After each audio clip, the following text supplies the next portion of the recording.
कुछ था सवाल चार्ज पार्टिकल क्यू वेलोसिटी से क्यू और एम थीटा बल एंगल यही था राइट।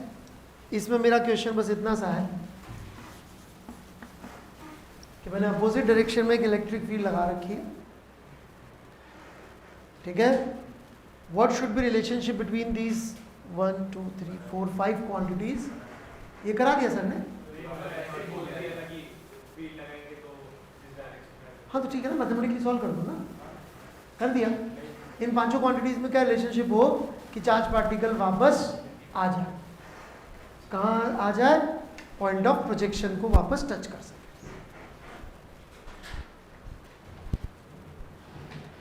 मजा आ गया अंकुल कर, क्या सॉल्यूशन दिया, शानदार। कैसे सोच लेता है यार ये सब, है बड़े बड़े आ गए। कुछ फर्जी लोग जो है बैठ के मुझे व्हाट्सएप पे खेलते रहते हैं काम करने की बजाय।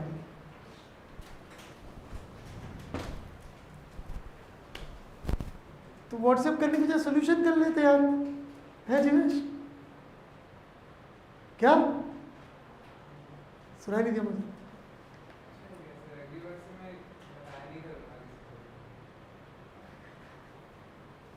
किसी को नहीं बताया, नहीं करोगे किसी को, मतलब मुझे नहीं बताओगे तो मैं कैसे बताऊंगा सही कि गलत है? बोला किसी को नहीं बताऊंगा, आपको भी नहीं बताऊंगा। मैंने तो बोला मुझे व्हाट्सएप क्यों कर रहे थे, सोल्यूशन कर लेते। तो बोलते सर नहीं मैं आपको भी नहीं बताऊंगा आपसे, हैं? वही गलत वाला जो पिछली क्लास में बताया था, फिर तुमने लिखा, तुम्हें खुद को समझ में नहीं आता।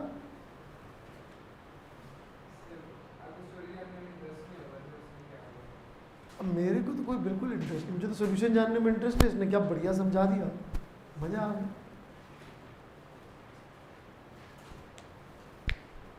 नहीं मैं सोल्यूशन अच्छा नहीं था।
Okay here we go. देखिए वापस आने का टाइम तो फिक्स है, एक्स कोऑर्डिनेट 0 होने का टाइम कैसे, एक्स में एक्सेलरेशन हो जाएगा क्यू ई बाय एम, तो 2u cos theta by Q by M, इतने टाइम में उसने वापस आना है कि नहीं आना है? एक्स कोऑर्डिनेट तो वापस जीरो होना ही है इतनी देर में, ठीक है। ये ऐसे जा रहा होगा हेलिक्स में, लेकिन उसका पिच एक्चुअली कम हो रहा होगा, समझ रहे मेरी बात? और फिर वो अब जिस समय ये यहाँ पहुंचे एक्स कोऑर्डिनेट जीरो, उस समय वाई और जेड कोऑर्डिनेट भी जीरो हो जाए चाहते हैं अपन। So this should be n times the time period, क्योंकि हर एक टाइम पीरियड बाद वाई और जेड कोऑर्डिनेट जीरो होते हैं। So that is 2 pi m by q, हो गया काम। Got it?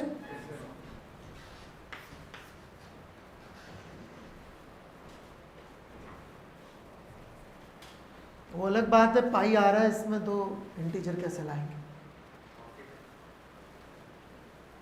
cos थीटा छोटा रख के, अच्छा ठीक।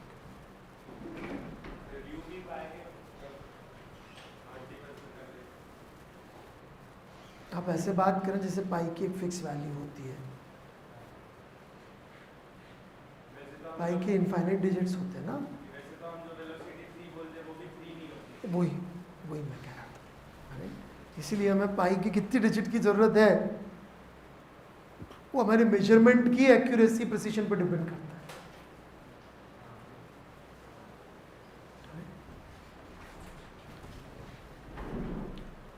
ठीक है, चलिए। सो चार्ज पार्टिकल पे तो इतनी कहानी मोर देन सफिशिएंट है। सवाल मैं दे दूंगा आपको, ट्राई कर लीजिएगा।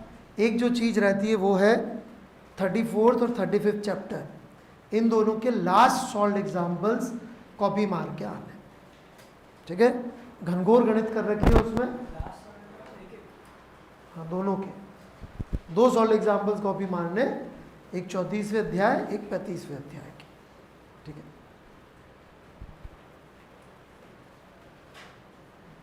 Thirty fourth chapter, 35th chapter के लास्ट सॉल्व एग्जाम्पल्स कॉपी मार लीजिएगा, ठीक है। क्योंकि अभी तक आप देखेंगे तो अपन ने यूनिफॉर्म बी लिया है सिर्फ, नॉन यूनिफॉर्म कितने टाइप के हो सकते हैं? इनफाइनाइट। तो I can't obviously solve infinite questions for you, so I will solve just one, ठीक है। अदर इज ई और बी के बीच में भी एंगल, अभी तो अपन ने 0 डिग्री लग के सॉल्व कर लिया, कोई और एंगल होगा तो बहुत इंटरेस्टिंग बन जाता है ये क्वेश्चन, वो हाँ अच्छा क्या, राइट। तो परपेंडिकुलर में जो बनेगा वो मैंने आपको दे दिया, एक सॉल्व एग्जाम्पल वो है, ठीक है। बाकी फिर इसके अंदर घनघोर गणित लगती है जिसका कोई अंत नहीं। पिच सर ने बताई दी थी हेलिक्स की, ठीक है, ठीक है। तो now will move on to force on a current carrying wire, ठीक है। वर्मा जी ने यहाँ से शुरू किया, क्योंकि हिस्टोरिकली पहले force on current carrying wire ही मिला था, क्योंकि फ्री इलेक्ट्रॉन की डिस्कवरी तो 1895 में हुई थी, राइट। तो हम बड़े इंटरेस्टिंग जगह से शुरू कर रहे हैं। हम पढ़ रहे हैं hall affect, HALL, hall affect. Hall ने क्या किया था, इन्होंने इलेक्ट्रॉन की डिस्कवरी के पहले ये प्रूव कर दिया था कि कंडक्टर में मेजर चार्ज कैरियर नेगेटिव होता होगा,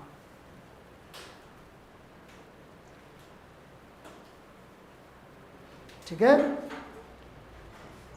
मेजर चार्ज कैरियर नेगेटिव होता है, ये इन्होंने प्रूफ कर दिया, ठीक है। तो कैसे प्रूव किया, मैं सीधे उस पर आना चाहता हूं, ठीक है।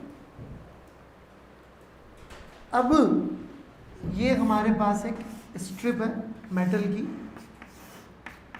जिसकी विड्थ है W, ठीक है क्या बात। इसमें करंट I इस तरफ जा रहा है,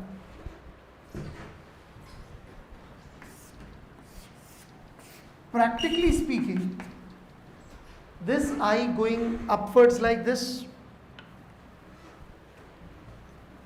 may mean electrons going down। अभी हमें पता नहीं है, इलेक्ट्रॉन वर्ड भी नहीं है दुनिया में, राइट।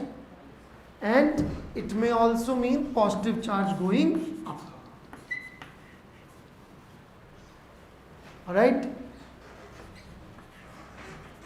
क्योंकि भी दुनिया में इलेक्ट्रॉन का कॉन्सेप्ट नहीं है। तो ये बंदे ने ऐसा एक्सपेरिमेंट किया which is amazing, because practically तो ये दोनों में अंतर कर पाना बड़ा मुश्किल होता है। क्यों? क्योंकि माइनस और प्लस का मोशन का अफेक्ट अल्टीमेटली बाहर से देखोगे तो मैग्नेटिक फील्ड तो सेम ही प्रोड्यूस कर रहे होंगे। Positive charge going this, negative charge going opposite, effectively there is no way to differentiate them, right. तो इन्होंने कैसे किया वो मैं आपको समझाने जा रहा हूं। शुरू करूं?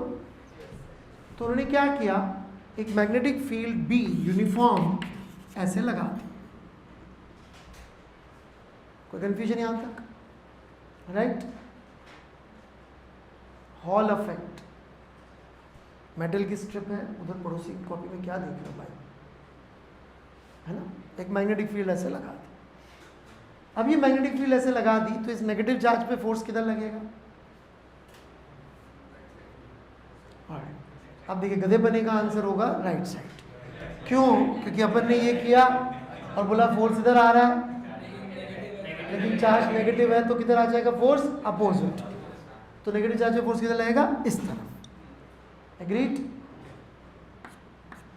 तो इस तरफ चार्ज की, नेगेटिव चार्ज की डेंसिटी बढ़ने लग जाएगी, राइट। और इस तरफ पॉजिटिव चार्ज की डेंसिटी बढ़ने लग जाएगी। कोई कंफ्यूजन? पक्का? और एक हॉल फील्ड जिसे हम कहेंगे वो जनरेट होने लग जाएगी।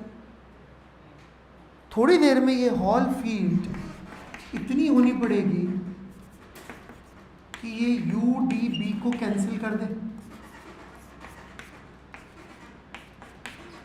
समझे क्या? क्योंकि जब तक यूडीबी है तब तक सेपरेशन बढ़ेगा, सेपरेशन बढ़ेगा, हॉल फील्ड बढ़ेगी, हॉल फील्ड बढ़ते बढ़ते कितनी हो जाएगी कि ये दोनों इफेक्ट कैंसिल होने लग जाए। Is this okay? ये उन्होंने थ्योरी सोची। अब ये चेक करने के लिए इधर प्लस है कि माइनस, उन्होंने एक वोल्ट मीटर लगा दिया अक्रॉस। ये वोल्ट मीटर जो पोटेंशियल नापेगा दैट इज VH, उसकी वैल्यू कितनी होगी? UDB into W। हो गई कि नहीं होगी?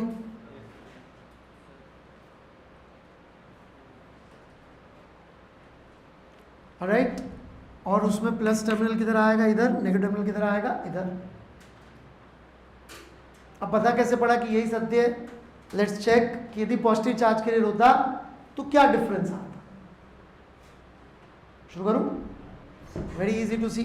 सेम मैग्नेटिक फील्ड लगाई, राइट। किधर आया प्लस चार्ज पे फोर्स? इधर। तो इधर प्लस और इधर माइनस आया, होता 1 आया नहीं है?